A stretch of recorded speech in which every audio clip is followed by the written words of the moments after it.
What's up guys, Pete here from the Sunday Drive, and today we're working on my 2004 Silverado 1500 4x4 to show you how to replace the inner tie rod and outer tie rod ends.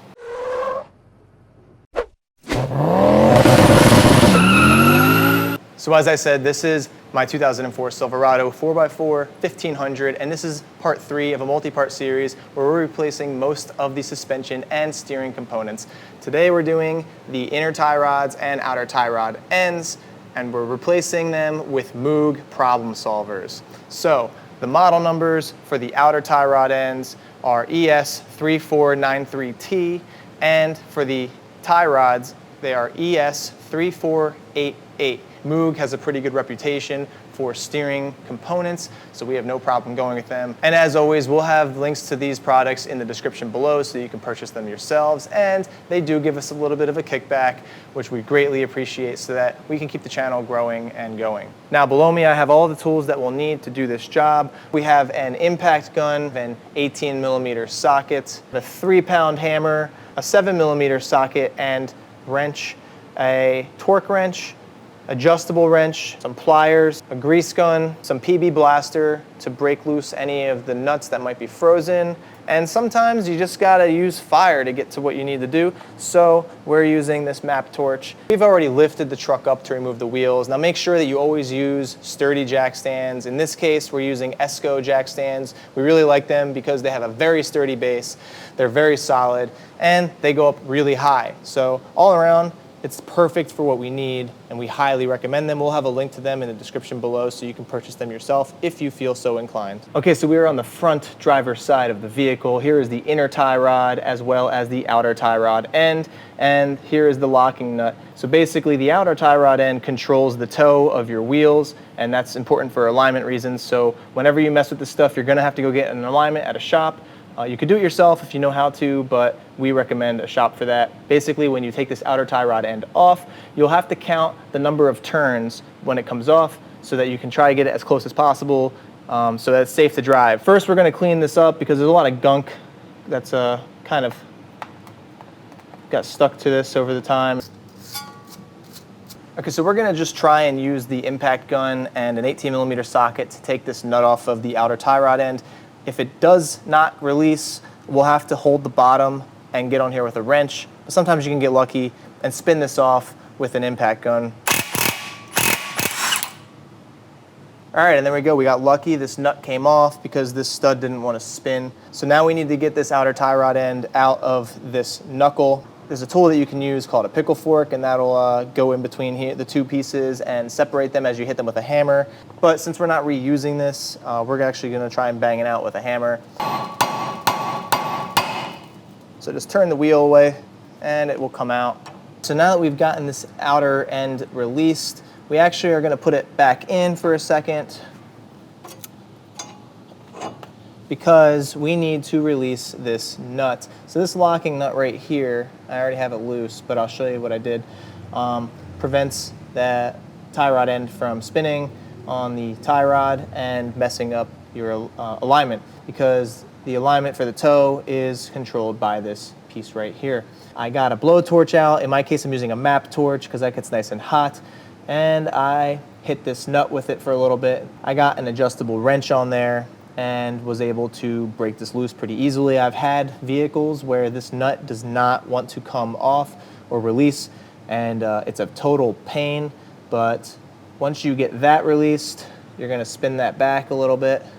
The next thing we're gonna do is start removing this tie rod end. So as you can see, this tie rod end is already rotating, which means it's free, which is awesome because I have had tie rod ends that are totally seized up and they're a pain in the butt to get off. So now I'm gonna do what I said before and count how many turns it takes. So let's do 1, 2, 3, 26. It was like 26 turns spot on. Now sometimes when you install lifts on these trucks, you actually have to cut this tie rod back a little bit. So if you're doing a lift at the same time, you can't count on the number of turns that it took to remove the tie rod end. So now that we have that removed, we can start removing the tie rod. Upon inspection, this tie rod actually isn't in terrible shape, but that's okay. We wanted to make a video to show you how to do this. I've seen tie rods where this just droops down. All right, so now we have to get a big adjustable wrench on the base of this tie rod. All right, so I think I got it. As you saw, I had to use my foot to get the leverage. All right, so there's your tie rod removed. So let's put the new ones in. There's a fitting on the bottom, and you'll pump that up with grease once you get the new tie rod in. And as you can see on the tie rod end, there's a hole here, so that's where the grease will flow into. This tie rod does come pre-installed with some Loctite on the thread, so there's no need to worry about that. So go ahead and install your tie rod. As you can see, the sway bar is actually cutting it very close. We had to put a jack under this lower control arm and jack it up just a bit to make some clearance for this. And then once it gets too tight to do by hand, grab your adjustable wrench and finish it up.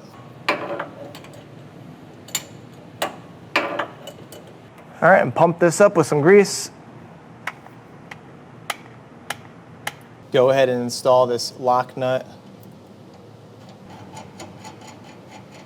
Now we're going to install the new tie rod end. If you remember, we counted 26 turns. It might not be exactly that with the new setup, since it is a new tie rod end, and this is MOOG as opposed to AC Delco, but it should be almost exactly the same. The tie rod end we compared, and they were the exact measurements. These are very close, so I can't say if they're slightly different or not. So right now I'm trying to get it started and just figure out as soon as it bites, which is right there, and now I'll start counting my 26 turns. 1, 2, 3, 25, 26. Now what I'm going to do is move this locking nut up to it. Tighten this locking nut up against the tie rod end so that will not rotate at all. And then I can get on this tie rod and rotate it so that it lines up with the knuckle. Now, if you ordered both the tie rod and the tie rod end, you'll probably notice that you have 2 of these locking nuts. That's because if you were to order one without the other, you still have a new locking nut. If you order a tie rod, you don't need to get a new tie rod end. If you order a tie rod end, you don't need the opposite. So that's why there's 2. Next up, we're going to put this new castle nut onto the tie rod end. If you remember, the factory one did not have a castle nut, it just had a regular nut. So we're going to tighten this up and then put a cotter pin through to keep that in place. Go ahead and install your castle nut. Put it on with the lowest torque setting on the impact. Now we're going to torque this to spec. And now we can put the cotter pin through. So you're going to have to maybe move the castle nut a few degrees to get this to go through the hole, but that's not the end of the world if you have to make it a little bit tighter or a little bit looser. Grab the long end and pull that. There you go. So that's not going anywhere. This MOOG tie rod end comes with a greasable fitting as well, so go ahead and screw that in and use a 7mm socket to tighten that down. The last thing you're going to need to do is tighten this down all the way, because I only got it tight enough. Get the wrench on there and tighten this down to spec. And there you go, that is the inner tie rod and outer tie rod end installed for my 2004 Silverado. Now this should work for pretty much any GM or Chevy trucks and pretty much any vehicle that has a tie rod, because that's how the steering works. This was part 3 of a multi-part series for my Silverado, replacing most of the steering and suspension components.